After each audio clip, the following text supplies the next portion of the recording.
నమస్తే అన్న, అందరికీ నమస్కారం.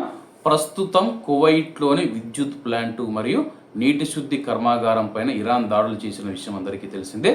దాడులు చేసిన తర్వాత కువైట్లోని కువైటీ ప్రజలు మరియు ప్రవాసులకు విద్యుత్ మరియు నీటి వ్యవహారాల మంత్రిత్వ శాఖ పిలుపునిచ్చింది.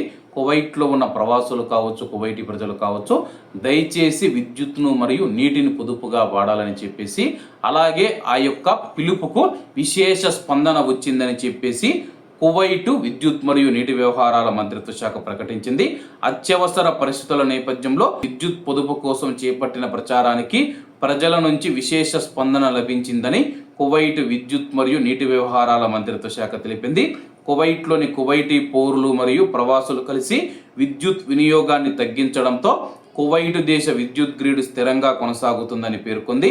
మంత్రిత్వ శాఖ అధికార ప్రతినిధి ఇంజనీర్ ఫాతిమా హయాత్ గారు మాట్లాడుతూ, విద్యుత్ పొదుపు అవగాహన సందేశాలు సోషల్ మీడియా మెసేజింగ్ యాప్ల ద్వారా విస్తృతంగా ప్రచారం చేసిన కువైటీ పౌరులు, ప్రవాసులు, ప్రభుత్వ శాఖలు, ప్రభుత్వ సంస్థలు, మీడియా సంస్థలు, ప్రైవేటు రంగ ప్రతినిధులందరికీ కృతజ్ఞతలు తెలిపారు. జూన్ 17, 18 తేదీలలో మంత్రిత్వ శాఖ విడుదల చేసిన విద్యుత్ పొదుపు సందేశాలు వేగంగా ప్రజలకు చేరడంతో అవగాహన పెరిగింది. క్లిష్ట పరిస్థితుల్లో జాతీయ ఐక్యతను ప్రజలు చాటుకున్నారని ఆమె తెలిపారు.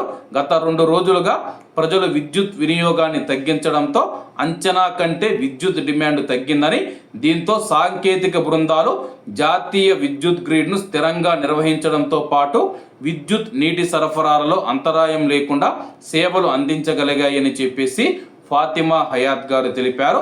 విద్యుత్ పొదుపును ప్రతి ఒక్కరూ జాతీయ బాధ్యతగా భావించే ఇదే సహకారాన్ని కొనసాగించాలని చెప్పేసి మంత్రిత్వ శాఖ కువైట్లోని ప్రవాసులకు, కువైటీ పౌరులకు విజ్ఞప్తి చేసింది.